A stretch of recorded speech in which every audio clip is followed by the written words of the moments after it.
Bueno, buenos días a todos. Perdón que me saqué el saco.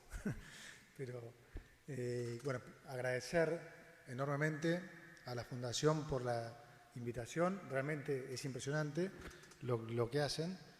Y mencionaba, creo que era Pablo, el tema de la batalla cultural.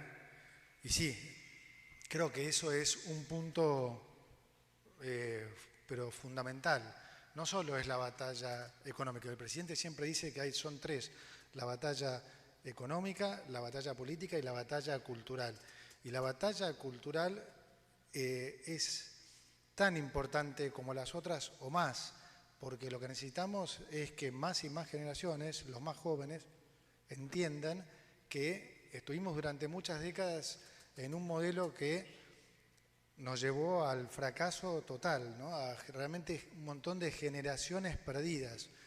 Y que esto que estamos haciendo es un modelo nuevo y que tiene todo para funcionar y que no es una casualidad, digamos, los resultados que se están logrando. Como decimos siempre en economía, todo es causalidad. Así que voy a intentar explicar un poquitito esto, primero agradeciendo de vuelta la invitación, agradecerle a Manu, a todo el equipo nuestro, Lisandro, Felipe, Martín, Federico, y a él, Juana, y bueno, y todos, realmente a todos los que están haciendo posible esto. A ver, arrancaría un poco por el mismo título que estaba antes, ¿no? De por qué esta vez es diferente, porque todavía es una pregunta que se hacen muchos. Hoy hay una ventaja con respecto a cuando hablábamos hace un año. Hace un año eran más que nada promesas, ¿no? Hoy tenemos la ventaja que cuando hablamos avalan los resultados y eso de alguna manera da mayor credibilidad. Pero para entender un poco la génesis, digamos, de por qué está funcionando, voy a ir a una comparación o a un ejemplo que, bueno, hay muchos jóvenes, pero que la mayoría de los que estamos acá hemos vivido. Este gobierno, de vuelta, si uno lo pensaba un año y medio atrás, jamás nadie se imaginaba que hoy podríamos estar hablando de la situación económica actual en la que estamos, ¿no? Aunque falte muchísimo para hacer, acuérdense lo que se esperaba en diciembre del 2023 vis a vis en donde estamos hoy.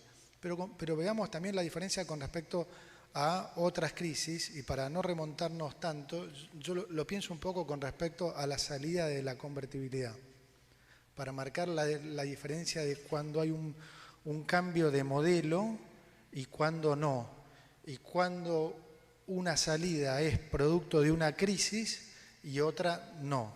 O sea, la situación previa a la convertibilidad era, en términos económicos, muchísimo más leve que la que recibió este gobierno, ¿sí? Este gobierno recibió la peor herencia económica de la historia. Aún así, en la situación previa a la convertibilidad se llegó a una crisis, ¿no? ¿Y en qué derivó esa crisis? La sufrimos absolutamente todos, ¿no? La economía cayó un 11%, las jubilaciones cayeron 30% en términos reales, los salarios privados cayeron 17%, en dólares cayeron más del 60%, la pobreza se duplicó, ¿no? Y después de eso, obviamente, hubo 2-3 años de recuperación, o de rebote, mejor dicho. Ahora, ¿por qué se dio eso? Bueno, justamente porque el ajuste lo hizo el mercado. Sin mencionar además de todos los que sufrieron pérdidas por la especificación asimétrica o porque tenían bonos argentinos y vino el default. Bueno, comparemos un poco ahora esa situación con la situación previa a la llegada del presidente Javier Milei. Era infinitamente peor Y así todo se evitó la crisis, ¿no? Esa hiperinflación que íbamos prácticamente seguros, que algunos comían pochoclo y demás, no pasó.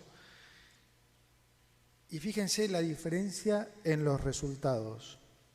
Habíamos dicho que las jubilaciones habían caído 30%, ahora subieron 15%. Habíamos dicho que los salarios habían caído 17% en términos reales, ahora subieron 15% también. Habíamos dicho que en dólares habían caído 60%, hoy subieron en dólares 200%. La economía había caído 11%, ahora medido punta a punta, diciembre por el estimador mensual de actividad económica, creció 6%. La pobreza se había duplicado, ahora cayó 20 puntos. Y yo les pregunto, ¿y cómo se llegó a esa, o sea, por qué resultados tan diferentes? ¿Saben por qué? Porque cuando el ajuste lo hace el mercado, el que lo paga es el sector privado. Ustedes lo pagan. Esta es la primera vez que se hizo un ajuste de este tipo por decisión política. Y como el ajuste lo hizo el sector público, lo hizo realmente la casta, cortamos todas las partidas relacionadas con el gasto espurio y la corrupción. Por eso es que los resultados son absolutamente diferentes. Y esto es lo que lo hace diferente también, que está la convicción, la decisión política del presidente de seguir por este camino. ¿Por qué no?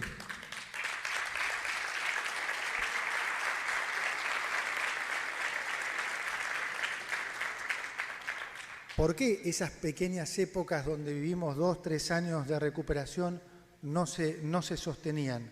No se sostenían porque no estaba esa decisión política de seguir por ese camino. Entonces esa recuperación duraba los 2, 3 años naturales porque venías del octavo subsuelo. En realidad no eran periodos de crecimiento nada, eran simplemente periodos de rebote producto de que venías de un ajuste bestial hecho por el mercado que había licuado ingresos y salarios de manera fenomenal. Eso no se da más. Ahora hay una decisión política de mantener este rumbo y eso va a hacer que por primera vez de vuelta en 124 años esta vez efectivamente sea diferente. Entonces, también escucho también que algunos dicen, no, bueno, pero pasó también en la época de Macri, hubo 2 años buenos, que parecían buenos, pero después vinieron los problemas y volvió el kirchnerismo y demás. También es importante aclarar la diferencia con respecto a ese momento. Lo más parecido, si se quiere, o que se puede hablar, es que no estaba el kirchnerismo, ¿sí? Pero las políticas que se siguieron fueron bien diferentes, yo diría opuestas. A ver si lo puedo explicar. En ese momento también se recibió un nivel de déficit parecido al que recibimos. En lo que era monetario y cambiario había también problemas, pero el nivel de descalabro no era ni cerca el que recibió en este gobierno. Ahora, lo que se hizo en términos económicos en ese momento, como digo, fue opuesto a lo que se hizo hoy. ¿Qué fue? Se decidió salir de entrada del cepo cambiario y después esperar que se contagiara, que hubiera un optimismo tal, que se generara un nivel de inversión tal, que el crecimiento de la economía, ¿sí?, terminara con el déficit fiscal. ¿Por qué digo el crecimiento de la economía? Porque a medida que la economía crece, digamos cada 4 puntos, los recursos tributarios suben por el equivalente a 1 punto de producto. Entonces, efectivamente, si en esa época Argentina hubiera crecido al 8%, digamos que hubiera podido reducir a razón de 2 puntos de déficit por año, ¿no? Pero la decisión, digamos, en ese momento, como se acuerdan bien, fue gradual, se salió del cepo y se esperó que la recuperación económica hiciera el trabajo de ordenamiento macro. Esta vez se hizo exactamente lo opuesto. Nosotros primero optamos por resolver el problema macroeconómico. Entonces, en el primer mes de gestión terminamos con el déficit fiscal, que como hoy ya todos saben, es la madre de todos los problemas.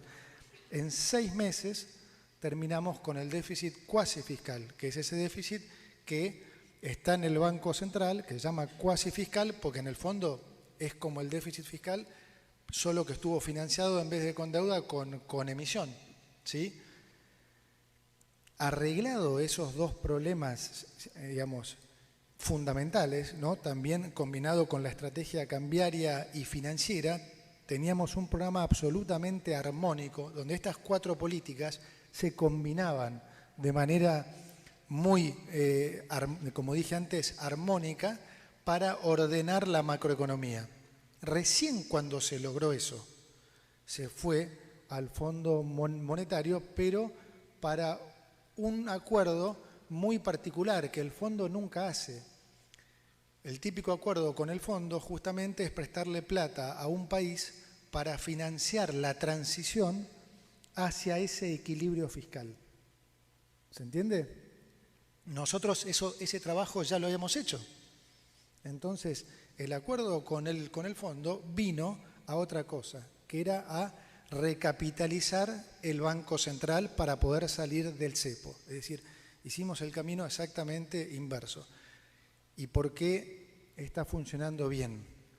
Porque esa recapitalización del Banco Central es fundamental, porque los pesos no es otra cosa, los pasivos del Banco Central, esos pesos no es otra cosa que la deuda del Banco Central con la gente, ¿no? Ahora, cuanto menos respaldo tienen esos pesos, obviamente peor. Y cuanto más pesos abundan, ahora ya todos saben que la inflación es en todo lugar y en todo momento un fenómeno monetario generado por exceso de oferta de dinero, caída de la demanda o la combinación de los dos. En el caso nuestro, heredamos la combinación de los dos. Había un sobrante monetario astronómico de casi 4 bases monetarias en pasivos remunerados y la demanda de pesos estaba en los mínimos históricos, en 2,5 puntos del producto, casi la previa a lo que es la demanda de dinero en un periodo previo a hiperinflación. Bueno, entonces, de vuelta, el acuerdo con el fondo a lo que vino es a eso, ahora darle un respaldo a todos esos pesos. ¿Qué se hizo? Desde junio del año pasado no se emiten más pesos. Consecuentemente, la inflación fue cayendo fuertemente. De vuelta, acá no hay nada de casualidad, es todo causalidad. No se metían más pesos, la oferta de dinero en términos reales empezó a caer y, como normalmente pasa, cuando la inflación cae, la demanda de dinero empieza a aumentar. La demanda de dinero y la demanda de crédito empieza a aumentar. Yo hace 2 días publiqué un tuit donde vemos la oferta y la demanda de dinero y vemos cómo ya prácticamente están por converger. Quiere decir esto que en breve la inflación va a dejar de ser un problema en Argentina. Y estamos mucho más cerca de lo que todos creen de que esto efectivamente pase.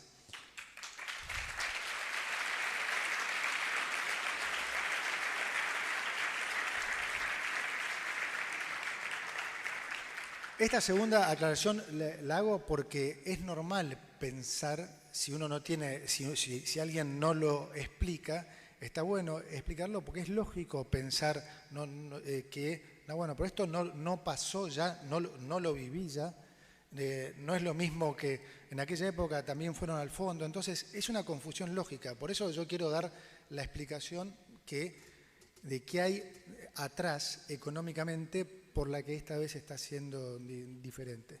Entonces, volvemos al tema de que ya estamos convergiendo prácticamente entre las curvas de oferta y demanda de dinero, que la inflación va a tender a colapsar, y eso es fundamental porque desde hace 20 años que el negocio financiero había pasado a ser el negocio principal, no de los bancos o de las ALICs, de cualquier empresa.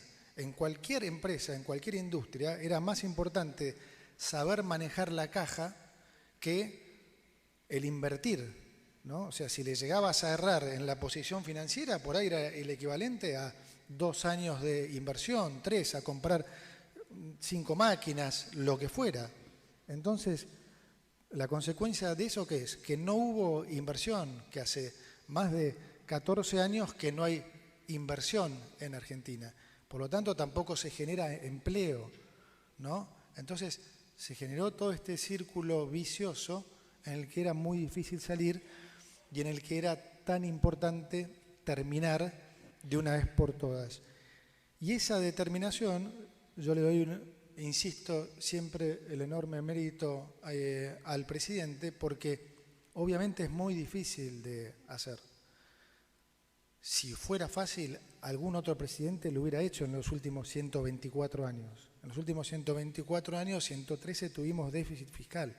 Entonces, no subestimemos el presidente que tenemos en el sentido de el coraje que hay que tener, más allá de los conocimientos, la cabeza, el coraje que hay que tener para, siendo una minoría absoluta, poder realmente llevar adelante estos cambios. Es algo, en serio, que yo lo vivo, nosotros lo vivimos con los chicos cuando viajamos, cuando vamos a alguna reunión del Fondo o del G20. Yo tengo ministros de países desarrollados que me dicen, explícame por favor cómo hicieron, porque nosotros no podemos bajar el déficit medio punto. Y este es de vuelta un país que logró bajar 5 puntos el déficit fiscal en un mes. El otro día ya lo he contado, pero en el último discurso de la reunión del fondo, la Managing Director del fondo, Cristalina Georgieva, decía que con el problema global que estábamos viendo de la guerra de tarifas y demás, había mucha preocupación. Decía, probablemente van a ser muchos los países, o algunos al menos, que van a requerir ayuda del fondo, pero ¿saben qué? Dice, el fondo va a estar dispuesto a ayudar solamente a los países que hagan las cosas como Argentina. O sea, pasamos de ser el peor ejemplo a ser el mejor ejemplo.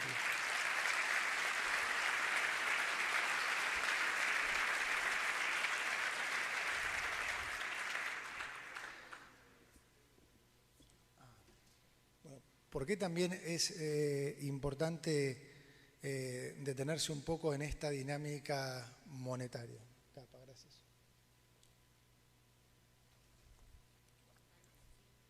No, dejo que gracias. Bueno, ahora va una explicación también un poco más técnica, pero que creo que se va a entender. Producto de este programa fiscal y monetario tan fuerte, que como dije desde junio que no se imprimen pesos, ¿qué está pasando hoy? Hoy el nivel de moneda, la cantidad de pesos en la economía es muy baja, sobre todo para una economía que está creciendo. Piensen que es como si, la economía hoy tuviese un muy buen motor, ¿sí? Cuando hay orden macroeconómico es como el equivalente a que la economía tenga un motor sano. Entonces, cuando ustedes tienen, como en un auto, cuando tienen un auto con un buen motor, si quiere ir más rápido, demanda más combustible, ¿sí? Por el contrario, cuando uno tiene desorden macro, como había en el kirchnerismo, no importa cuánto combustible ustedes echen, el auto no anda, ¿sí? Por eso emitían pesos, especulando con que esos pesos entonces iban a reactivar la economía, y pasaba exactamente lo contrario. La gente, cuanto más pesos se emitían, como encima no estaban respaldados, cada vez menos pesos querían. Entonces, cuando vos no tenés la macroeconomía ordenada y no tenés un buen motor, ¿sí? Entonces no importa la cantidad de pesos que inyectes, siempre sobran porque, digamos, la demanda es cada vez más baja. Ahora, cuando vos ordenas la macroeconomía, ustedes, los empresarios, la gente, empiezan a demandar más pesos, ¿no? Ya sea por demanda genuina o por crédito. Hoy, esa cantidad de pesos, como digo, es muy, muy baja. Es como que estamos un poquito más abajo de mitad de tanque, ¿sí? Entonces, hay todavía moneda suficiente para seguir creciendo, pero eventualmente, si nosotros no logramos que la economía, lo que se dice, se remonetice más, es decir, que empiece a haber más dinero circulando, va a llegar un momento que te vas a quedar sin nafta, ¿no? Entonces, eso es, digamos, no es lo que está pasando hoy, pero sí hago este caso porque ahora voy a pasar a explicar las medidas que estamos tomando junto con el enorme trabajo que hace el titular de ARCA, Juan Paso. Y después voy a volver acá para que entiendan la relación de lo que acabo de decir con esto. O sea, hago un pequeño paréntesis. Estas medidas que estamos anunciando, ¿sí?, es con el objetivo de devolverle la libertad a la gente. Nosotros creemos que en los últimos 20 años el Estado fue el que expulsó a la gente a la informalidad. ¿Por qué? Porque tenía un déficit fenomenal. ¿Cómo arrancaron financiándolo? Con suba de impuestos, impuestos que pasaban a ser impagables. Entonces la mayoría empezaba a huir a la informalidad. ¿Cuál era la reacción del país con respecto a eso? Perseguirlos, poner cada vez más y más controles. Ahora, esos más y más controles no hacían otra cosa que más gente se quisiera ir, porque ya se tornaba soviético el esquema. Si vos querías abrir una cuenta en un banco, si querías pagar en el supermercado, de vuelta te tenían que cortar los tickets, tenías que dar el DNI, tenías que dar tu declaración jurada patrimonial a alguien que ni conocías, con todos los riesgos que eso genera, 800 trámites, 6 sujetos obligados reportando cada cosa que cada uno hacía. Si ustedes sacaban 10 pesos de un cajero, se lo reportaban a paso, o sea, demencial. Entonces, lo que se busca con esta medida es devolverle la libertad a la gente. ¿Y por qué es importante? Porque de vuelta nosotros jugamos que es el Estado el que los empujó a eso, pero además porque está probado que no sirvió, ¿sí? O sea, en los últimos 20 años entraron más de 6.000 personas en ARCA, se multiplicaron los controles y la informalidad subió, al punto que hoy 1.000 contribuyentes representan el 50% de la recaudación y 11.000 representan más del 70%. Es decir, no funciona lo que hicimos, no funciona. Entonces tenemos que lograr generar mayor formalidad y tenemos que lograr crecer. Estas medidas que estamos anunciando también apuntan a eso, porque ustedes van a poder utilizar esos dólares sin ningún problema,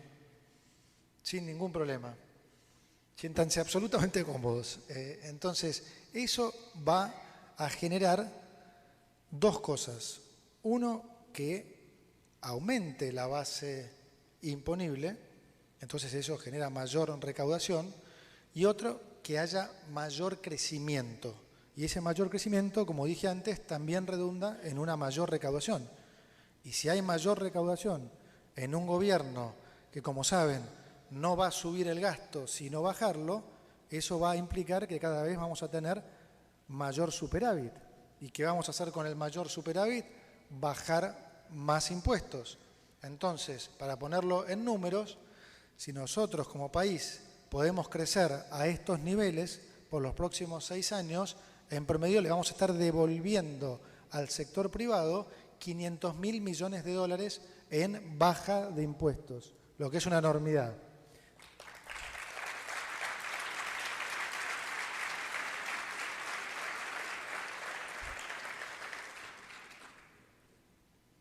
¿Por qué dije antes que esto era un paréntesis? Porque lo empalmo de vuelta con lo que venía hablando antes entonces del tema de la remonetización, que esta economía que ahora tiene, que está sana, por lo tanto tiene un buen motor, requiere que haya más moneda. Ahora, ¿por qué digo moneda y no pesos? Porque no nos importa si son pesos o dólares. Es como si fuera una nafta, o sea, todo es nafta. O sea, los pesos es YPF, los dólares serán Shell, Exxon, pónganle el nombre que quieran. Entonces, lo importante es que haya mayor moneda para transaccionar. Nosotros ya lo estamos viendo a nivel de bancos. Ayer estuve con 2 gerentes del Banco Nación que tienen mucha mayor demanda de crédito, pero me dicen, no tenemos pesos, no podemos prestar. Hace 2 días reportó un banco privado ganancias y algo que pasó desapercibido, pero es importante, pasó de tener 35% de crédito al sector público a tener solamente 13%. Es decir, los bancos por primera vez en 20 años están volviendo a comportarse como bancos. Es decir, en vez de tomar un depósito y prestárselo al sector público, se los empiezan a prestar a ustedes. Y esto es un cambio fundamental, porque el crédito es el motor de la economía. Y nosotros pasamos de tener apenas 4 puntos de crédito sobre producto, ahora estamos en 9. Es una suba importante, pero tengan en cuenta que países normales tienen ese ratio de crédito sobre producto cómodamente arriba del 40-50%, en la mayoría de los países desarrollados al 100%. Y eso es lo que empuja siempre la economía. Vamos a un ejemplo que se lo decía recién, un ejemplo sonso, pero digamos que un estudiante en Estados Unidos, un estudiante en Argentina, los dos se reciben, bárbaro, los dos pasan a trabajar en una misma empresa en Estados Unidos o en Argentina. Digamos, puse el ejemplo de IBM. Perfecto. Y los dos, supongamos que entran ganando más o menos lo mismo. ¿Cuál es la diferencia? En Estados Unidos, en el primer mes, ese joven recién egresado, ya en el primer mes se puede comprar un departamento y un auto. ¿Por qué? Porque tiene acceso al crédito. En cambio, el que trabaja acá y tiene que esperar 35 años que le vaya bien para ver si lo puede comprar. Entonces, digamos, es un esquema absurdo. Juan suele repetir que estábamos en un país donde pagabas unas zapatillas en 24 cuotas y tenías que pagar un departamento cash. Eso no puede ser. Entonces, el crédito es el motor fundamental. Y esto que estamos haciendo va a favorecer no solo a la formalidad, no solo a la reactivación, sino también va a fomentar el crédito, porque al haber más formalidad, entonces los bancos ahora sí pueden hacer un credit scoring razonable de cada uno. Antes, digamos, como que nadie quería ir al banco y ser, digamos, monotributista era mejor negocio porque pagabas menos impuestos e igual crédito no te iba a dar nadie. Y ni siquiera querías tomar, porque con una inflación del 200%, que te vas a poner a tomar un crédito al 300 en pesos. Entonces, esto va a fomentar que haya incentivo a estar más en la formalidad, porque eso te va a permitir tener un crédito, poder comprarte un departamento, una casa, un terreno a 30 años, poder comprarte un auto también en cuotas, e insisto, esto es lo que motoriza, esto es un modelo razonable, no estamos inventando nada, es como funciona en cualquier país normal.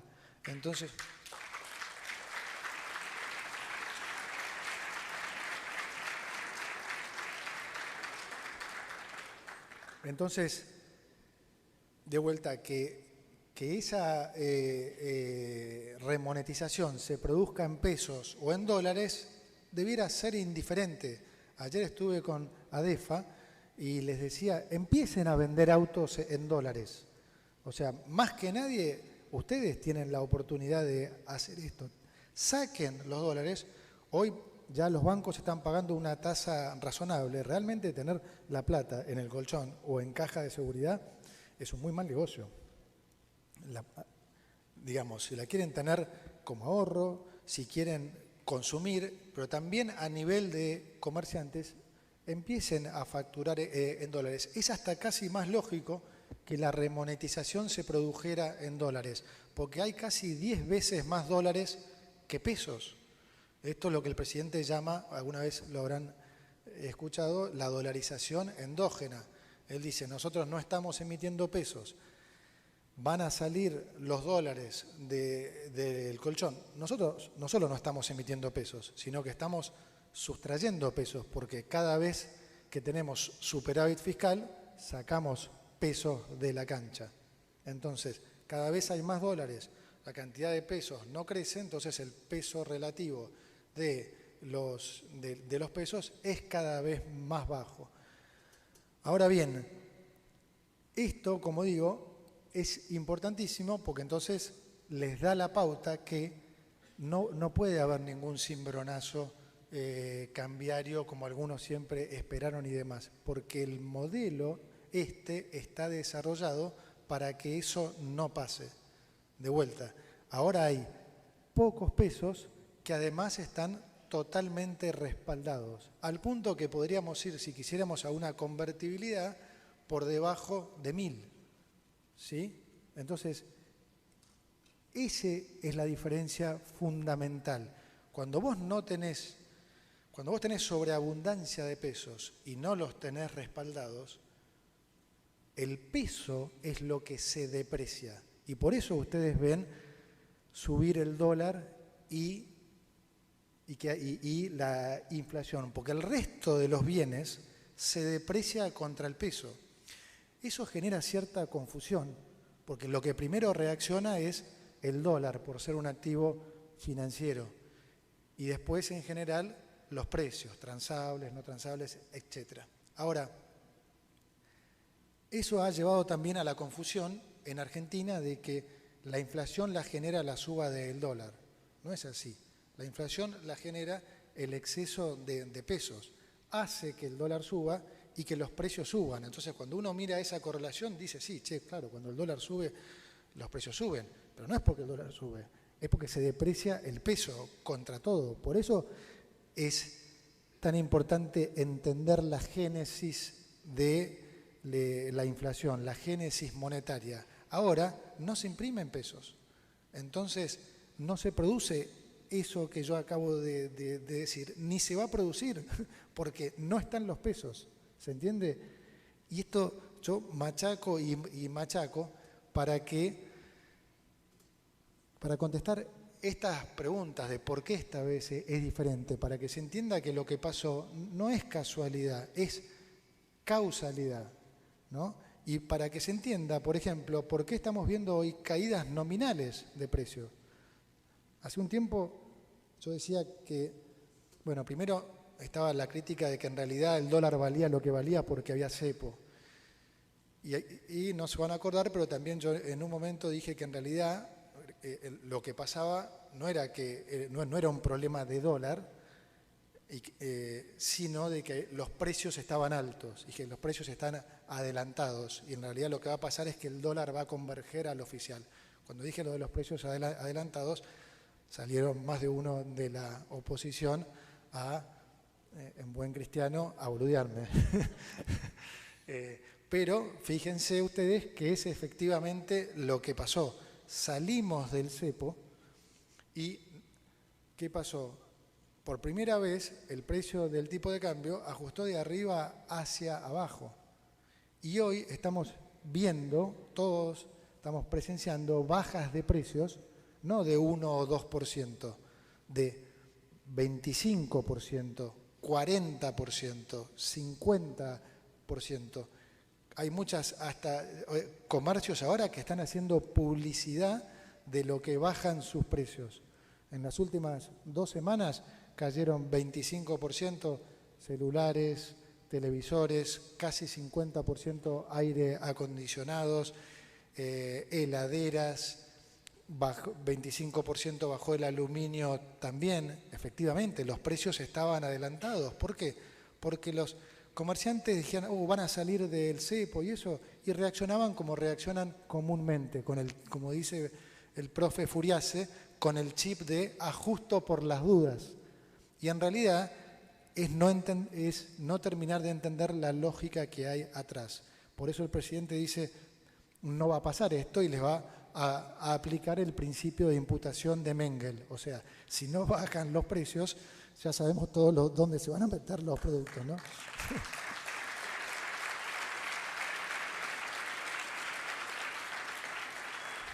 De vuelta, yo trato de explicar esto para que se entienda que nada de lo que está pasando es casualidad y entonces para que ustedes tengan más confianza y se animen a invertir, a hacer planes, a sacar sus dólares. Ese es el mecanismo, porque la realidad es que los protagonistas en esta historia son ustedes. Los protagonistas es el sector privado.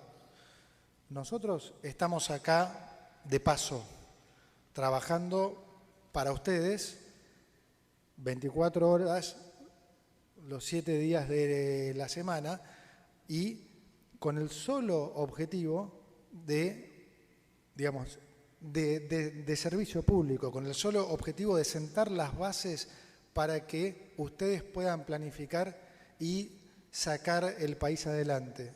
No está en nuestra intención ponernos a dirigirlos, a decirles, Nico, vos tenés que hacer esto, Manu, vos tenés que hacer lo otro, esta industria es acá. Nosotros lo que buscamos es crear las condiciones para que ustedes se desarrollen, para que ustedes decidan qué es lo mejor, para que puedan planificar con estabilidad económica, se puede planificar, se puede pensar en tomar crédito, se puede invertir, se puede ver cómo ser más eficiente. Es decir, este es un modelo en el que del lado del gobierno nos comprometemos ¿a qué?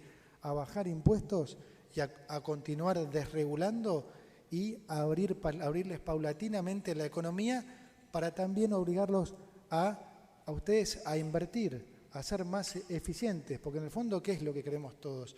Que la gente tenga acceso a mejores bienes, a mejores precios y haya mayor empleo con mejores salarios. ¿Es eso posible? Obviamente que es posible. No tengan ninguna duda que ahí es a donde vamos a llegar con la batalla económica, con la batalla política y con la tan importante batalla cultural. Como digo siempre, no tengan dudas que Argentina va a ser un faro de libertad y de crecimiento por los próximos 30 años. Muchísimas gracias.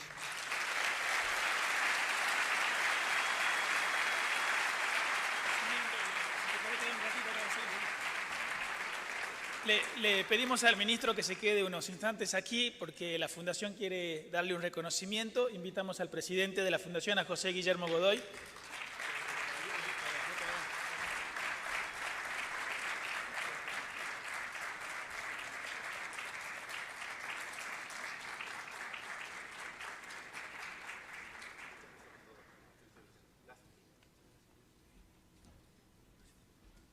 Bueno, muchísimas gracias.